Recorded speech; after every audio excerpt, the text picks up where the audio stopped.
Et saluons à présent les enfants de la paroisse Saint-Joseph de Yopougon. Ah vraiment, je suis contente, hein, vous faites le show, c'est bien. Les enfants de la paroisse Saint-Joseph de Yopougon, dont la responsable est Nandjoué Fernande. Merci beaucoup d'avoir emmené ces enfants. C'est venu tellement à point nommé avec le sujet que nous traitions. Merci infiniment. Et j'espère que ce sont des enfants très heureux. Et ça se voit, hein, ça se voit. Merci beaucoup. Et nous saluons du côté gauche l'association des femmes de la région de la Bagoué. Et la présidente est Madame Koné Bonian Fofana. Je peux la voir? C'est vous? Ça va? Tout va bien au niveau de l'association? Ah ah! Mais dites-moi très rapidement, de façon très exceptionnelle, on va chercher à savoir ce que vous faites au niveau de votre association, quelle est la mission qui vous est assignée. D'accord, c'est la porte-parole. La présidente est la porte-parole. Ah, d'accord. Je vous écoute en 2 mots.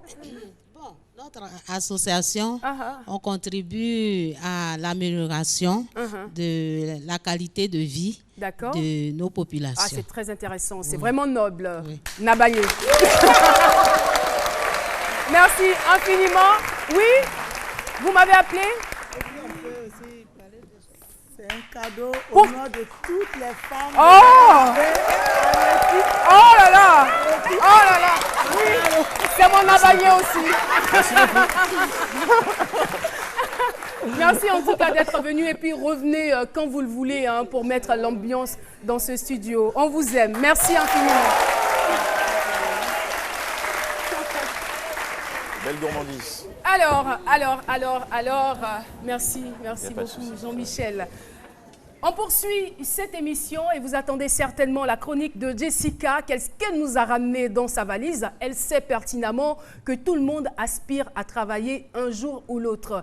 Et l'entretien d'embauche est nécessaire pour passer le cap donc de, on va dire, chômeur au travail et de la recherche d'emploi et du travailleur. Tout à fait. Alors, passer l'épreuve de l'entretien d'embauche, Jessica Bomba décide d'éclairer tout de suite notre lanterne.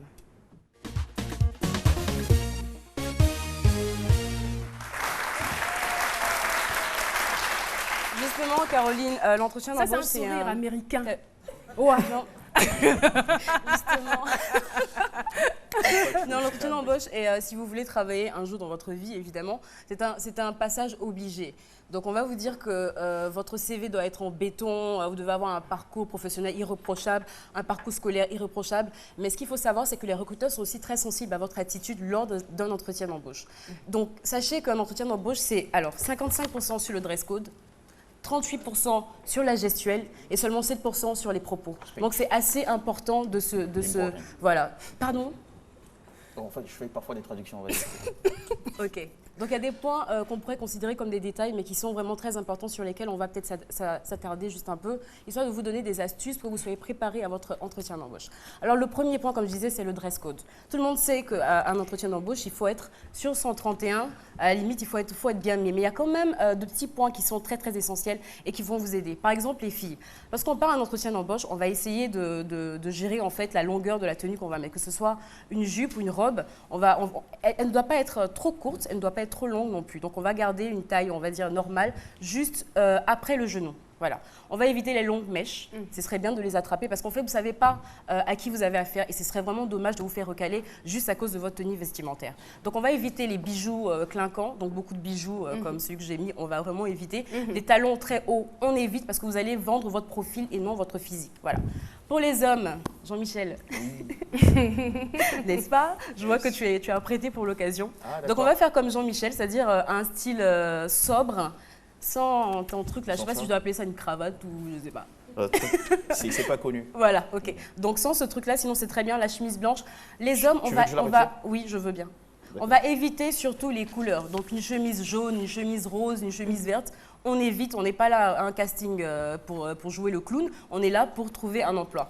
On va éviter les baskets, on va éviter les jeans surtout, on va mettre un pantalon, une veste, un style classique qui passe partout et qui ne va pas vous coller une étiquette.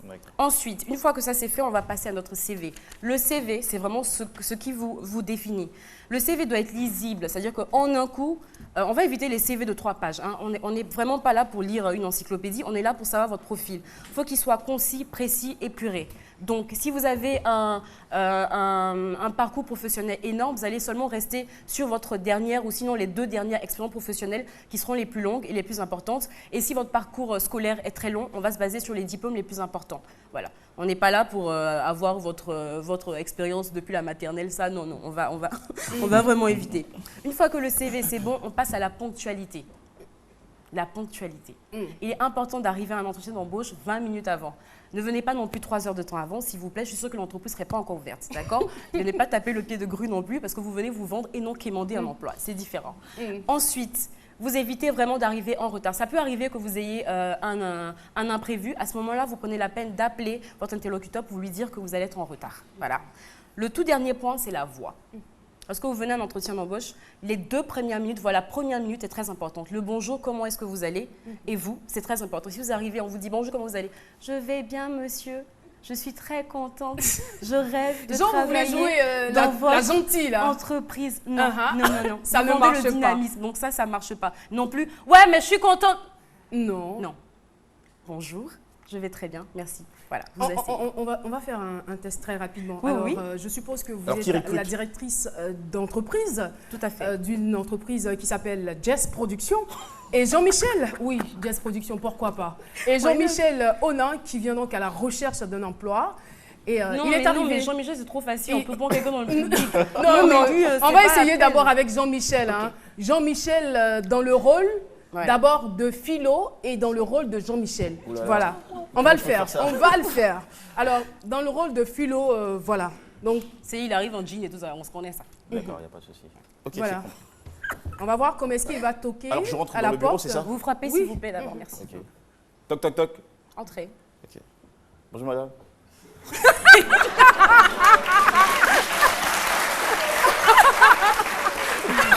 sourire. Va d'accord. Oui, continue. Hein. Oui, bonjour monsieur. Vous êtes là pour Bon, comme ça fait 5 ans que je cherche à travailler trop pas. Donc, on m'a dit que votre entreprise cherche des employés, donc c'est pour ça que je suis venu déposer mon diplôme. D'accord, monsieur. Sinon, j'ai un diplôme, j'ai un CAP en électricité. D'accord, monsieur, on cherche J'ai fait plein de petits boulots. Mais là, pour le coup, on cherche un responsable marketing. Est-ce que vous avez bien lu l'annonce? Moi, la tchatche, je peux parler, madame. Ouais,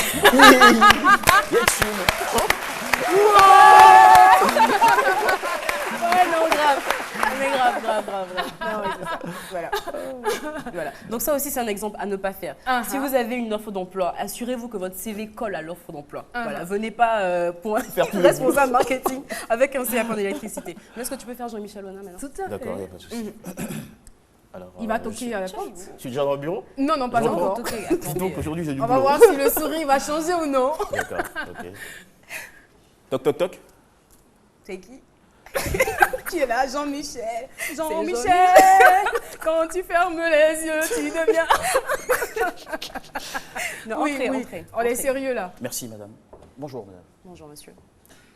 Asseyez-vous. Merci madame. Ça c'est Jean-Michel là. Non mais c'est Jean-Michel.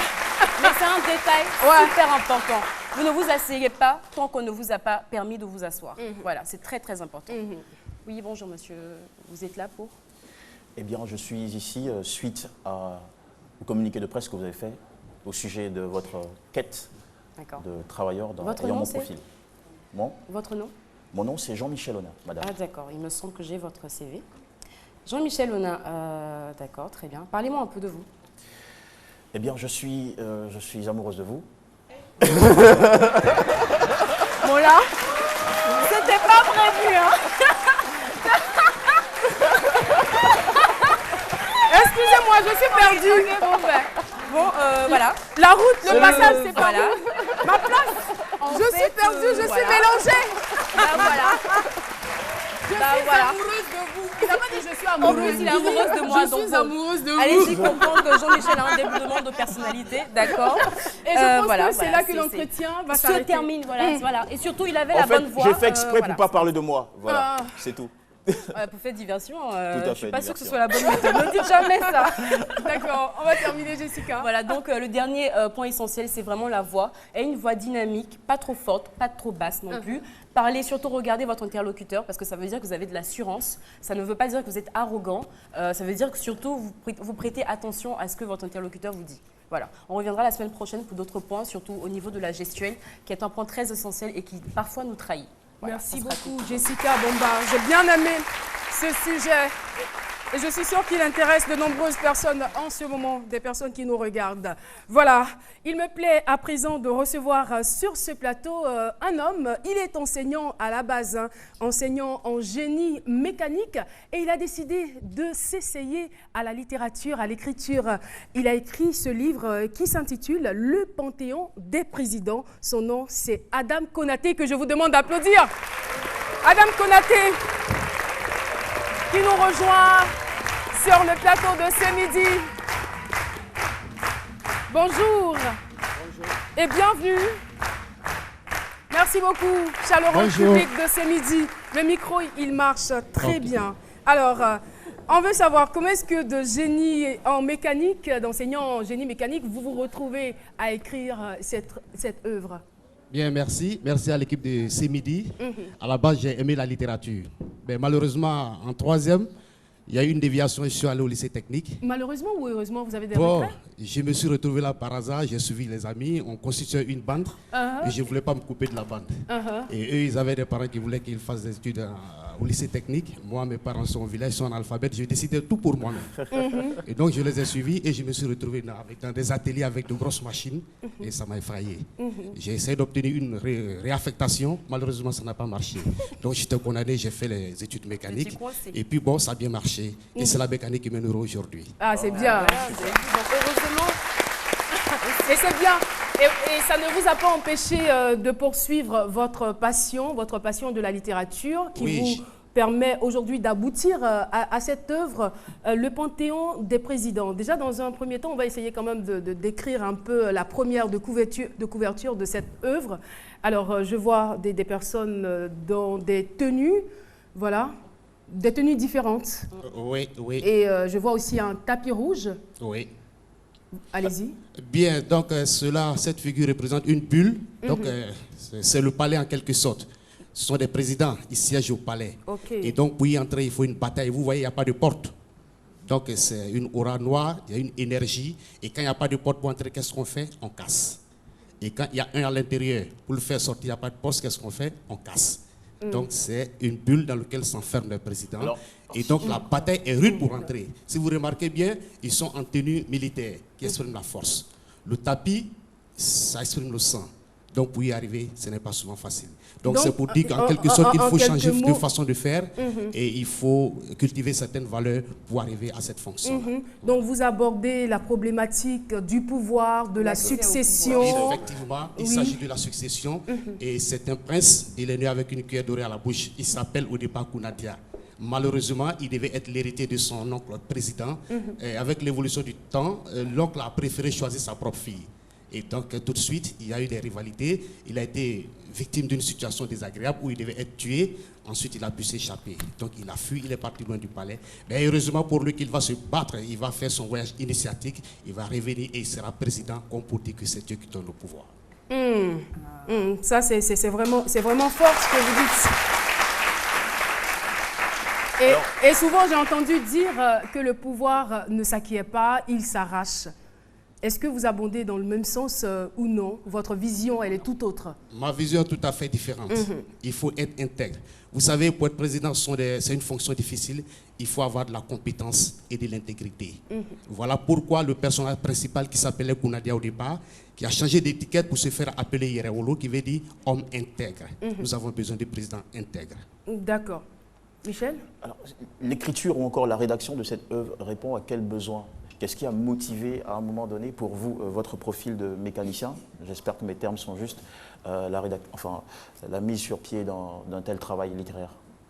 Bien, la littérature m'épanouit, ça me permet de m'épanouir. Et c'est mon père, peut-être de façon inconsciente, qui m'a poussé à la littérature parce que dès la classe de CE1, il n'avait personne pour lire ses courriers, ses lettres, ses factures. Et donc c'est pour cette raison qu'il m'a amené à l'école. Sinon, tous mes aînés, 10 avant moi sont nés, ils ne sont pas allés à l'école. Mais pourquoi avoir choisi cet angle-là, l'angle politique? Ce thème-là. Oui, parce que c'est un peu de la littérature engagée, donc la littérature de combat. J'aime ce combat littéraire pour faire changer les mentalités. Et les crises politiques ont une conséquence même sur les bébés qui viennent de naître. Et qui doit changer de mentalité? C'est nous-mêmes. C'est tout le monde. C'est nous-mêmes, tout le monde. Voilà. Donc c'est pourquoi il faut lire cette œuvre-là. C'est une œuvre de réconciliation. D'accord. Voilà. De retour au palais, Clarisse attendait Djeliba. Elle le prit en aparté, murmura dans son oreille avant de s'éloigner.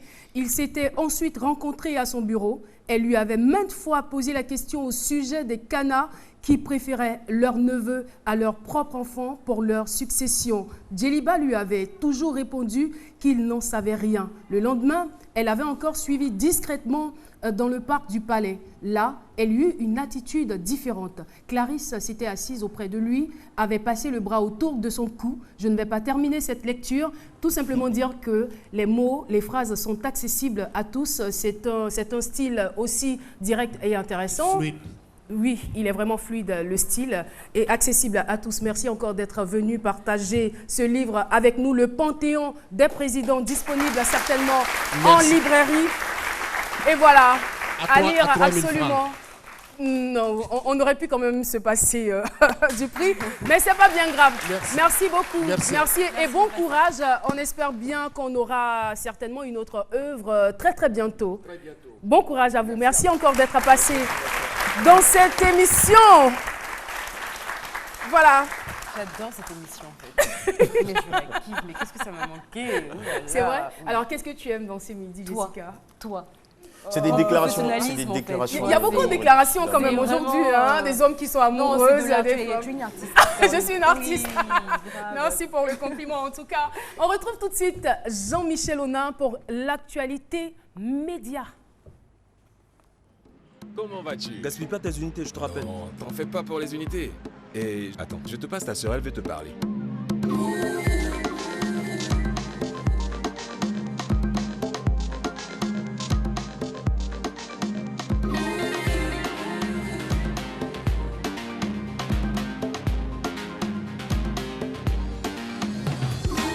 Papa. Oui, mon fils. Tes unités. Avec les forfaits Easy Heure, prenez tout votre temps. Vous avez jusqu'à 5 heures d'appel, avec en plus des SMS et Internet. Tapez étoile 303 étoile 4 dièse. Move, no limit.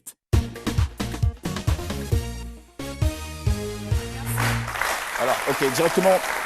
Suite et fin de l'épisode, Julien Lepers, c'est l'animateur de Questions pour un champion qui a fait ses adieux, pas sur sa chaîne France 3, mais sur TF1 à son public. Je rappelle que Julien Lepers a reçu 1,3 million d'euros d'indemnité qui lui seront versés par la structure de production de l'émission Questions pour un champion. Après 28 ans de présentation, il était lié par un contrat en CDI. Et voilà tout de suite la vidéo.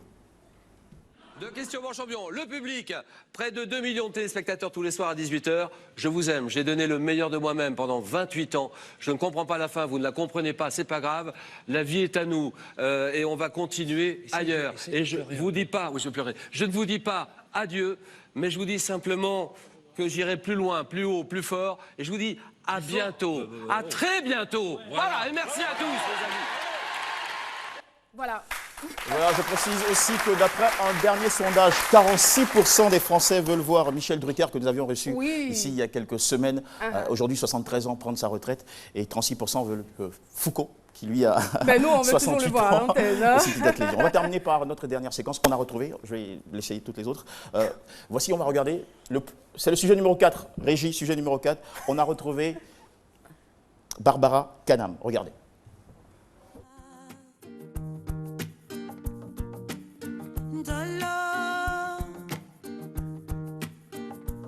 Dolo, comment ça va? Un dollar, mollet maman. Dolo, comment... Alors, la ressemblance est flagrante. Alors, voilà. Ce n'était pas Barbara Kanam, c'était plutôt une chanteuse camerounaise qui s'appelle Karizé Fotso, donc qui ressemble extraordinairement à Barbara Kanam et qui chante comme Voilà. Carix Foto, voilà. Carix. Et qui chante comme Charlotte Dipanda. Merci beaucoup, Jean-Michel. Public de Sévigné, j'espère que vous avez été heureux d'être en notre compagnie. Je veux vous entendre. Merci à vous, public, chers téléspectateurs, de nous avoir suivis. Eh bien, on se retrouve demain à 12h. Mais d'ici là, à 13h, vous avez le journal. Restez sur RTI 1. C'est la seule chaîne qui rassemble.